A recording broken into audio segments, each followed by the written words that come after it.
Hey guys, this is Jock of Bash and Slash.com.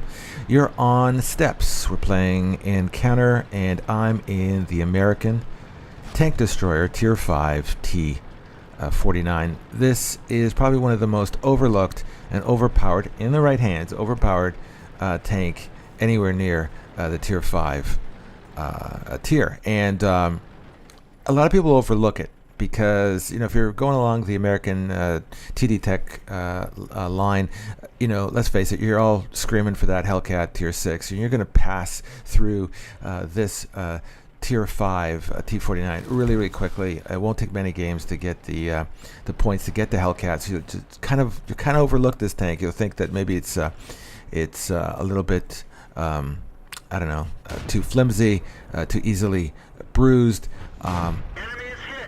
This tank, if you play to its strengths, is probably one of the most powerhouse tanks in and around Tier 5, and you can use it, frankly, as a troll tank, as a stat whore tank, and it's awesome for that.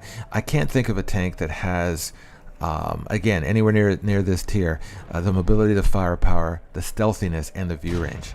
Okay, it's got no armor. That's the downside. No armor to speak of. Mediocre HP, but a decent matchmaker. It's these 5, 6s, and 7s. The key to this tank, of course, in my opinion, is the gun. The gun can penetrate anything. It's the 76mm AT M181 and 76 millimeter caliber, and an accuracy, diddling average of about 0.39 to 0.41, but amazing penetration. I don't think anything beats it. Even any of the TDs in its tier have difficulty coming up with this penetration, which is 128 for standard ammo, 177 for the APCR, the premium gold ammo. The average damage, not so good. It's kind of plinking along.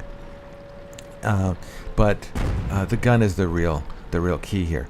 The HP through only 360. Actually, that's actually better than things like the SU-85 and other tank destroyers out there. But it's got a great engine, 460 horsepower engine, gets you up to the 61 kilometers per hour speed. 61 kilometers per hour, by the way, is sort of ELC AMX territory. Okay, very poor. Very poor turret traverse speed. Yes, this thing has a turret. It actually plays like a light tank because of the turret. I find that actually I keep forgetting that I'm in a TD. I don't even understand what a TD is, I suppose. In a classic sense, I think of a TD as an unturreted, like no turret tank that I have to essentially move around in kind of a clumsy way to try to aim. In this particular tank, the turret moves completely around, except it is very slow. It only moves at around 18 degrees per second, which is really slow. Great view range of about 350, and a decent signal range as well of 750. So recently after 8.6, you start wondering, what's up with the light tanks? What's their purpose? Yeah, I mean, when you get a tank like a T49, why would you want to go and get a T50 or something like that, a Russian T50, when you can get a T49? You get view range, you get the signal range, and you get just an overwhelmingly amazing gun. The key to this tank is its camo is ridiculously good. I mean, you're almost invisible in this thing, either when you're still or you're moving or you're firing. It is a very low visible tank. I would suggest you paint your tank, and you get your crew trained up on camo as soon as you can, because it'll increase the camo value for the tank even more. Rammer, optics, or binos if you stand still a lot. Gun lane drive or camo net, again, if you stand still, is what I would suggest here. Again, amazing gun. Hopefully you enjoyed the first game here. We're going to continue talking more about this particular tank in the second game. So stay tuned. We're not going anywhere. Hopefully, you won't either.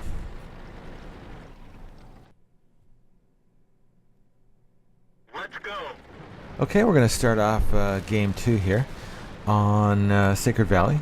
This is the Korean map. It's also an encounter match, and we're going to take advantage of some of the strengths of the T49, and that is view range, certainly enhanced in this particular game with a set of binoculars, and its mobility. So we're going to climb right up this fairly steep hill. We're doing about 30 kilometers an hour up the hill, and we're going to see if we can get up into the sort of shrine area here on top of the cap, and see if we can do some damage. And this tank can do some damage. Let me tell you, it's got a humongous damage rate of 1956 damage per minute, and that's more than the ELC AMX, more than the Chaffee, more than the Stug, and about the same, if you can believe it, as the British AT2 Tank Destroyer. And again, because it's a high penning gun, you'll be surprised at how many how much penetration you can get. So here comes a Churchill 1, which is notoriously difficult a tank to face off with. Certainly not something you want to be hit by in this particular tank. Now, this tank's got decent gun depression, but not fantastic gun depression.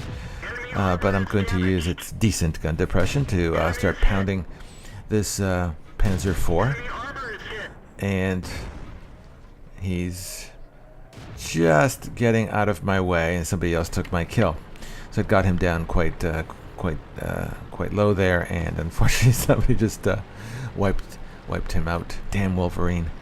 Again, as I said, if you can see the way I'm playing this tank, I'm again trying to stay in the shadows here, trying to stay behind cover as much as I can, and use the mobility, use the decent accuracy gun to pick off targets that either my binoculars have uncovered or others have uncovered. The last thing I want to do is brawl with this tank. I mean, absolutely no way can I really suffer 1, 2, 3 hit, that type of thing. You get one shot at a lot, and I think that's one of the reasons why people don't play or don't stick around this tank very often. They don't keep it in their garage. Now there's a across the valley shot on an M7. Unfortunately, I didn't get him before he took out some of our assets up there. Losing this game in particular 5 to 7, more than likely because a lot of us here are camping up the hill, and we haven't had a chance to sort of see a lot of targets. But I would suspect as the targets become visible, I think we're going to get a little bit busier. And here's our first contestant in that regard, the T-34 driving up into cap, not realizing that he's completely surrounded, and he's more than likely going to get wiped out. So way off in the background is an SAU-40, which remember when I had the SAU-40, could not stand, and so I'm paying it back by taking it out from a distance. And here's an S35CA, which again is a TD sort of in its class, and tier 5 class, and quite honestly compares favorably in a numbers game, but as you can see, it's just getting decimated from a very, very long distance. Hetzer just below me. Hetzer trying to sneak up and hug the mountain here, and hopefully to light us up here on top. And trying to sneak in behind our Wolverine or M4 into cap, but we spotted him. Panzer 3 and 4 now taking most of my wrath, and long ways away at T-34, Type 34 I should say, getting just spanked as it's assaulting the Ram 2, our Ram 2 up there. Now he's just sort of hidden. I Don't know if I'm going to be able to get him. But up to now, 1,650 damage with 16 hits. Somebody takes my kill, so that's about 100 damage points, essentially, per shot on average. Hetzer moving into cap, takes a blast. Now there's the TD again. Missed with that one. There's another direct shot, and the tank goes invisible, so I have nothing to shoot at. But there it is again. It just moved a little bit, so I missed it. The gun depression, not fantastic as I said, but I finally complete my mission and take out the S-35 CA. The Hetzer being a Hetzer, I guess, doing a pretty good job of hiding from my gun, Excelsior. This is a premium tank. By all information, a decent tank. Some people likening it to a better T14, essentially. Excelsior coming around the corner. Ram 2 is high to my right, and I got a T14 on cap.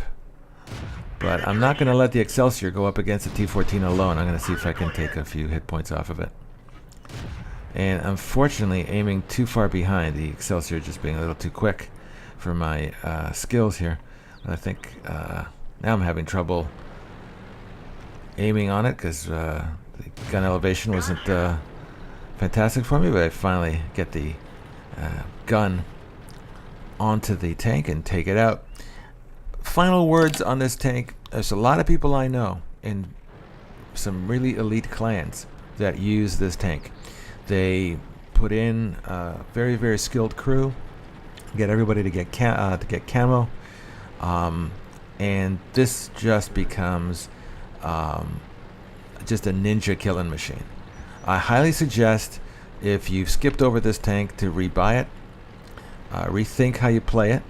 Again, you got to play it very, very carefully, but it'll teach you how to dodge rounds and how to stay in cover, and it teaches you really, really good skills. And if you're patient with it and if you play it to its strengths, it's absolutely amazing. I just love its mobility. World of Tanks has become a mobility game, and that's what I mean. Just change directions. People don't even see you coming because you're so stealthy. You're moving stealthily. You can be darn near invisible and just have a great old time of it. Again, I highly recommend this tank. And we finally see the AMX 105. I don't think I'm going to get to it because I think the Ram is closing in on the 105. But anyway, hope you enjoyed it, guys. Take care.